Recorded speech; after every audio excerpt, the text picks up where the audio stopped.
Tara, klaro kay kang nagilok to sulo luwag ni tornilyo sa imong utok. Buangon jud kada. Paning-paning jud ka, kulang-kulang jud kada. Sakto nang gingon ato kag psychologist, ay dili di ay dapat sa mo psychiatrist kay buang na ka nakagilok to. Bag-o ra na si kulata ni Jerome sa imong kapuyo nga adik-adik. Ha? Tungod la sanger na sugod Jerome nga nigamit si Chris.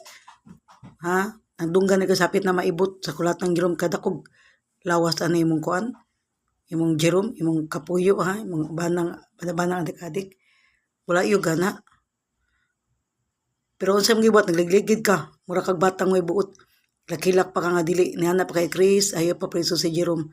Mobayad lang kog 3,000 dito, toki ray mga bayad kagamay ra na. Ha? Laban-laban pa kang Jerome, dapat imotong gipapreso, di ta ka problema ang Jerome o kay Chris. Ya karon magduda ka sa Chris ug si Jerome. Akong manghod sa Chris ug si Jerome imong kapuyo nga gabing bangan. Asa naman utok ni magibutang Sandra? Napakay utok. Hep hep, hare. Anahin mo yung nurse kung lusyang ka na ngayon at gurang at saka nakakaloka ka girl. Baho-baho mo na hindi ka maligo, lago-lago ka, kato-kato ka. Hep hep, hare. Anahin mo yung nurse, matalino ka nga. Pero kung umasta ka para kang perfect, hindi naman kang perfect. Nagmukha kang kawawa dahil na miserable yung buhay mo dahil yung pinili mong yung lalaki, isang drug addict, ikaw pang bumubuhay, wala pang trabaho at wala pang grado. Hep hep, hare. Yun ang napala mo girl kasi Sandra Cañedo kasi napaka-perfectionist mo. Feel mo perfect ka, disente ka mababae. For me, hindi ka disente. Dahil kung disente ka, hindi ka papayag na ilibin ka ng isa lang addict na lalaki, isang bantugan na walang trabaho, ikaw pang bumubuhay. May disente bang ganon? Ha? May nurse bang disenteng ganon? Siya bumubuhay sa kanyang lalaki? Ha? Kasi walang work, adik-adik pa ang lalaki niya. Ang kalibin partner niya, Sandra, disente ka ba? Haha. Kung disente ka, hindi ka pampayag na live-in partner ka, pabuntisan ka lang ni Jerome, panakan ka. Diba nurse ka, dapat pakasalan ka, i-treat ka ng tama. He knows your worth, pero I think he don't know your worth. Yung halaga mo. Hep hep hare.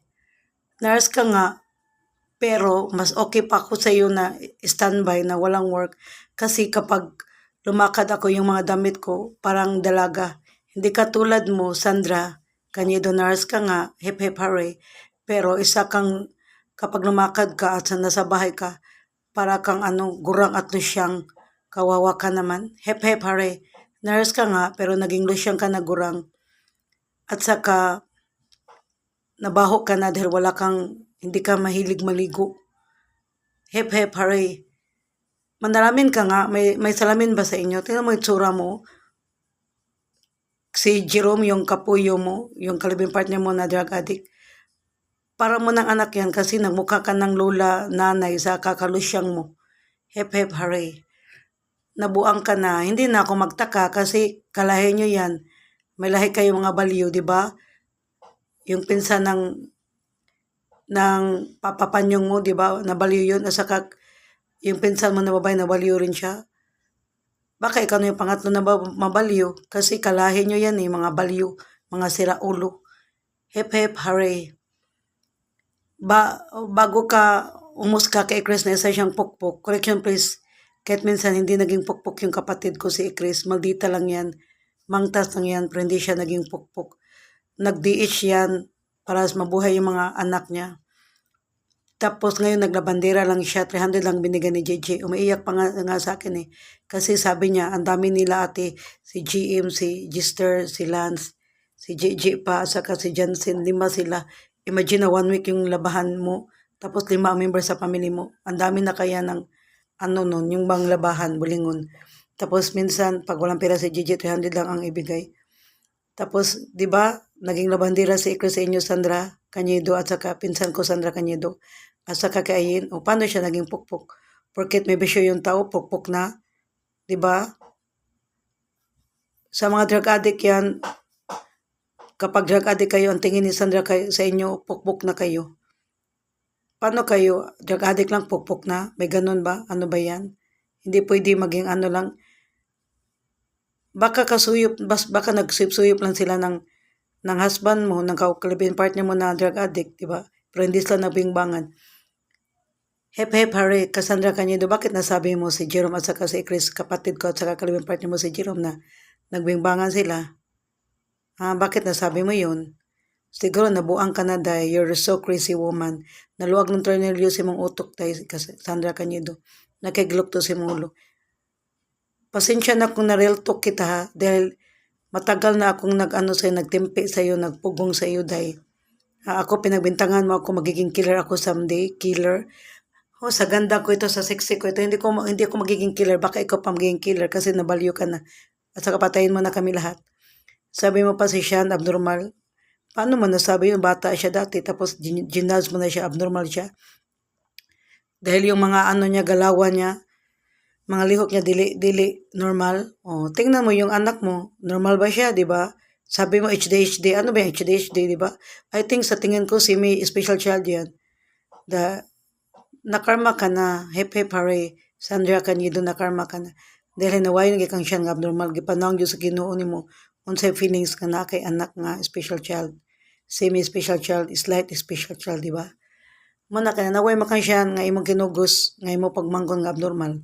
So gipanawang na sa Ginoo nimo nga unsay feeling nga magkaroon ng anak na semi special child, slight special child, di ba? Muna ay sig panaway dahi piling professionist ka, perfect ka.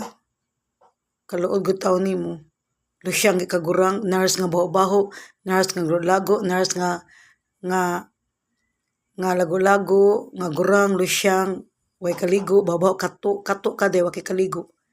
Hep hare, galit ako sa iyo dahil nagsumbong ka sa akin na si Chris at saka Jerome nagbimbangan. Tapos, si Chris naging pukpok 300 lang ang bayad niya. Nagpagaloy siya sa, sabi mo Cassandra Cañedo, nagpagaloy siya sa ibang mga lalaki, sa mababang uri ng lalaki, mga drug addict, mga mabaho. Pero hindi yun totoo. Nagiging marites ka na, naging bintangera ka na. Ang galing mo na gumawa ng kwento, dahil mo pa yung mga CCTV camera, mga barbero. Sandra, anong klaseng tao ka ba? Napakahayop mo, napakawalang iya mo, Sandra Cañedo. Yung pinsan mo, pinabintangan mo na pukpok si Chris. Kahit porket namatay ng mamanjing namin, wala nang padala ng dollars kanya na $50 a month. Naging pukpok na si Chris sa paningin mo. Correction please. Hindi naging pukpok yung kapatid ko, younger sister ko. Hindi naging pukpok. Ang dumi lang ng utak mo.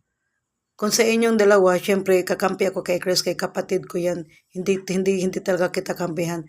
Kasi buang ka na, crazy ka na, nakigilukdo dahil na luag ng tornillos mo. Anong mukampi man ko ni mga buang man ka. Kaliwat man yung buang, di ba? Mukampi man ko ni si Chris, di man buang. Maldita lang siya mangtas, pero di siya buang. Nasabot ka? Correction please, never naging pukpok si Chris. Naging labandera siya, naging diit siya. Porket wala yung grado, porket mababa lang uri ang pinag-aralan niya, ganun lang tingin mo sa kanya. Porket may bisyo siya, pukpok na agad. Napakataas naman tingin mo sarili mo, day. Huwag kang malala, pagsabihan ko sa Chris, ipakulong ka niya. Iya kang kihaan, Cassandra Cañedo. Dapat sa'yo makasuhan, makulong na, matulfo. Cassandra Cañedo, at saka dapat sa iyo yung bang makulong sa mga presuhan ng mga balyo ba sa mental hospital, doon ka nababagay Cassandra Cañedo. Nurse ka pa naman, tapos nang naging mo ngayon, sitwasyon ng utak mo ngayon, kumusta na bang utak mo ngayon? Diba utak buang na, utak crazy na. Hep hare, porket drug addict na, pukpok na agad. Hep hare. Correction please, hindi masamang tao yung kapatid ko si Marie Chris. Mabait siya. Hindi siya naging pukpok. Nabuang ka na. Kaya kung ano-ano lang iniisip mo. Judgmental ka na, day, Pinabintangan mo si Chris, yung kapatid ko, ng kung ano-ano. Siguro baka nagsusuyop ka na. Kasi yung husband mo nagsusuyop rin ng shabu. Baka nagjamming kayo ng husband mo. Tapos hindi ka marunong magdala ng shabu. Kaya malapit ka na at muntik ka ng mabalyo ngayon. Kung ano-ano na iniisip mo. Kahit wala kang proof, ebidensya, sabi mo, nagbingbangan si Chris at saka si Jerome, yung kinakasama mo ngayon na drug addict living partner mo. Tapos sabi mo si Chris pukpok na. Bakit? May proba ka ba? May ebidensya ka ba? Dapat sa'yo, Cassandra Canyedo, ipakulong ka, ipatulpo ka ni Chris. Ha? Dapat sa'yo magbayad ka ng damage. Buti nga naawa si